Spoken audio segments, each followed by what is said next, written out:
Sonetta with Side Stage Magazine, and I'm here with Nick of Joyous Wolf on tour with Buckcherry right now, the Warpaint tour. So how are you doing today?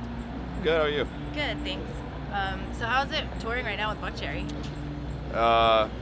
It's been great. I mean, they're really nice guys, and they've been very familial, and they bring very interesting crowds to the show, and I love playing to interesting crowds, and it's been great. I have no complaints really at all. I mean, they're really mellow guys. I mean, don't believe any of the stories. Like, Josh is the nicest person in the universe. Like, everyone's like got all these crazy stories, and I was like, is it really gonna be that way? And then I met them, and I'm like, they're more mellow than I am, and that's saying a lot because I'm a fairly boring person. So, you know. I think you guys are a good fit, though. Like, you guys have that like classic rock and roll. I mean, I guess so. I disagree with that, but that's. Okay. I mean, it's kind of like saying, it's like, what does that mean? Can you explain it to me? Let's see if you can give me an answer. Like, I think classic rock and roll, like, you guys have a pure sound. Like, you can hear the instruments. So you mean we plug in amplifiers and we kind play. of, yeah. Like, it's not. Okay. It doesn't seem like a lot of effects are going into. Yeah, playing. definitely not. I mean, I guess if you're gonna put it that way, so we're a rock band. Yes. Okay, you heard it here first. Joyous Wolf is in fact a rock band. So, I'm sorry, I just that thing always bugs me. Every time I hear, you guys are like a new classic rock band, and I'm like, it doesn't even make like, I don't know. It's whatever. You're not following a fad. Yeah, I'm not. But I no. hear classic. We just plug in amplifiers and we play it now. That's what it is. Yeah, It's a modern rock band. There we go. There's modern the coinage. Modern rock band. Heard it here first. Thank you. You want a modern classic rock band? You're wearing the perfect shirt for that. What's your favorite Steel Panther song? I think it's isn't it the Asian bitch song? Whatever. Sorry if that offends anybody, but that's truly something like that. You know what I'm talking about? Yeah, Asian yeah. hooker. That's what it is. Asian hooker. I mean, they're the same thing. It's yeah, same thing. Sure. Anyways, if I offended anybody, well, fuck you. Anyways, let's go.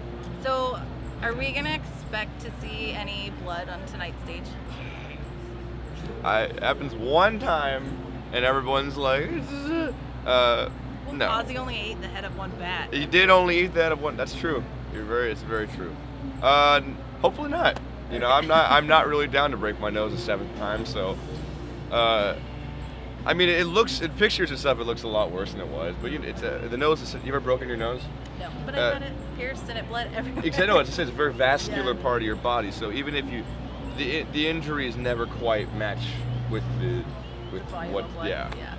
So I was just bleeding profusely, and I was laughing, you know. So it's like, that's why on all the photos of me, I'm all like, you know, like, whatever.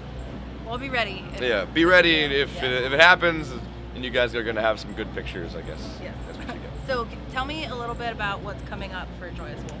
April 19th, our album drops. That's my life happening. It's falling. So like all digital platforms. It'll be done physical. It'll be done physical, and then vinyl. I still like CDs.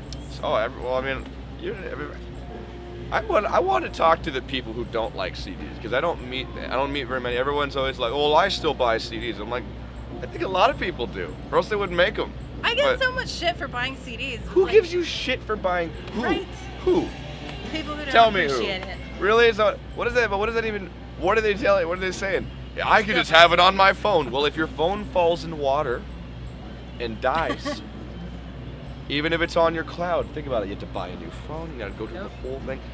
CD drops in water, and it'll still work. Guess what? My 20-year-old car can still play. It can still play a CD. There you go. Good. I'll be ordering it then, April 19th. You can pre-order it now on Amazon. On Amazon. Yes. Good. I'll go do that. Thank you very much. Yeah. Appreciate it. So what else? Like, you guys are gonna be on tour? Infinitely. We're going to be with these guys for quite a while. We're going to be playing with them and Slash all summer. We're going to be at Slash for 7 shows supporting him in Canada and a couple of northern United States places. Are you going to fangirl? No. Slash? I met him already. I've already spoken to him. Yeah. So you've already had...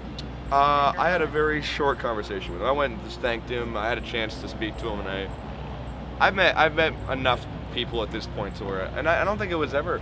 I think the first time I met Corey Taylor, I was truly like, it's a great story. I fucking and he still, whenever I see him, he'll still bring it up because Really? it's funny. Yeah, we've run into him like more than I think anybody, and he was the nicest guy to me. He took me around. He introduced me to Lacuna Coil and at Louder Than Life, and he took me around and was very, very nice, very sweet, very much a reason why we even got signed to Roadrunner in the first place, because he was the first person to bring us up to people over there, and our names started to float around because he saw us play a set at Sonic Boom, our first show ever outside of California. It was in Wisconsin in 2017, and that was really what kicked it off, as So far it as just like exploded in the last like year and a half. Very slow explosion. Oh, really? I mean, it's been a building process. But I'm sorry, what was the original? Oh yeah, fangirling. We're freaking out. I've met so many people at this point. It's truly, I've met so many heroes. They've been so great, and I get excited, and I'm happy to meet them. But I'm not like, I've never had that moment. I think it would have to be like Elvis, because then it'd be like, you're supposed to be dead, like something like that. I did get to see B.B. King. That's probably the only time in my life where I was really close to wetting myself. I saw him about 9 months before he passed away. Oh, wow. So that was thanks Mom and Dad for those tickets. It was a great birthday. I think it was my 20th birthday. Oh wow. Yeah. That was a good 20th. 20th, 19th, I'm not quite sure. I think the one time is Doyle, Yeah. and I was so nervous. I was like shaking. Really? I don't know. It was just like. He's a scary guy, so I can imagine that. He's kind of a scary I was looking just dude. like, oh, he's gonna be hard to interview. So I'm setting up my camera. Oh, you like, interviewed him? shaking. Was Yeah. he cool? Yeah, he's Oh, a that's cool awesome. guy. Like, Yeah. and then I felt stupid for being nervous, but Yeah. he had a little chihuahua. Just that remember, helped break the ice. they're just people. Yeah. It's like. But that's cool that like such established. I love hearing how like the mentorship within the music scene is. I mean, you get. I don't know why, but I've somehow avoided. I mean, everyone. I've heard a story. Just about everybody I've met has a story. What are you doing? Doing Russell? Yeah. Sorry.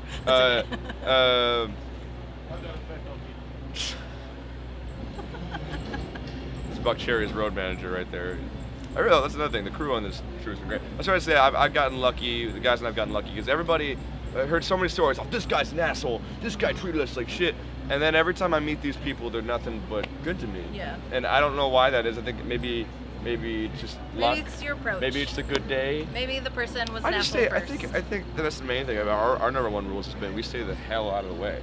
Yeah. We really don't go anywhere unless we're invited or speak to anyone unless we're spoken to. If you're gonna go say thank you, it's like again my short conversation with Slash was very much just me being like thank you for having us and thank you for the music, and then that was it. I was like I think and you leave. approaching it like you did, like just humble.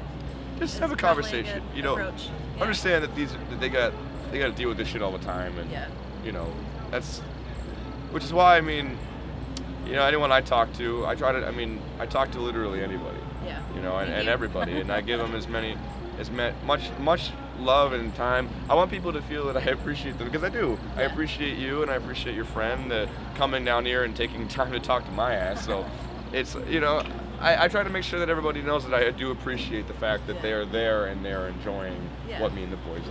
And like the first time I heard Mississippi Queen, I was just blown away. Like it sounds. I just didn't expect like such a powerful voice, and it's like boom! I was like, oh my gosh, this is amazing. So little man, big voice. Yeah. Sorry. No, it's fine. I'm fine with it. I've been a scrawny little tweety guy my whole life. So, I mean now I think I'm relatively normal size. So, I've totally I've always had this voice. Even when I was little, it was a little bit higher. But I've always had this deep voice, and so wherever I went, using it to your ability. It's just what I sound like, like some people, there are a lot of guys who talk like this, but they'll gotta dig deep into their, and they do that kind of stuff. Yeah. I don't do that. I'm just gonna say that for the record. I can't help it. This is what I sound like. So, you heard it here, like that. So I have one more question for you. Mm-hmm. What piece of advice do you give any young person who loves music or wants to be a musician or just be involved in the industry at all, or be in a band? Just like you see that little spark of passion in them. What piece of advice do you have for them? I think the biggest piece of advice I'd give them is one, get over yourself.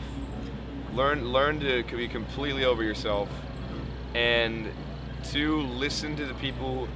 Don't listen to anyone except for the people who are doing exactly what you're doing. If it's just some guy who's like drinking his beer and he's trying to give you some advice, fuck that guy. You know, it's not about that. Everyone has opinions. Everyone's got opinions, but the only opinions that matter are the people who are doing exactly what you want to do.